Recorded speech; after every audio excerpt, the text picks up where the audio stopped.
Hello mga kapiso wifi natin dyan. So ngayon po ay may bago tayong na-install na wifi window machine. So gamit natin dito na antenna ay yung Super Galaxy hybrid antenna. Yan, tapos TP-Link 110 ang ating access point. Then ang SIM na ginamit natin dito ay yung Gumo SIM. So okay naman po yung Gumo SIM, no. Ayan, 4 po na client yung naglalaro ng email. So goods naman po. Ayan po yung mga bahay dito.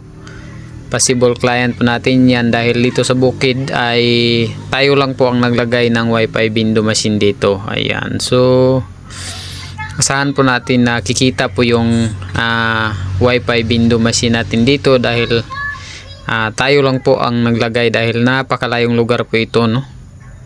So yan po. Sulit pa rin yung Gumo SIM na unli data para pang wifi window machine. So yun lang, thank you.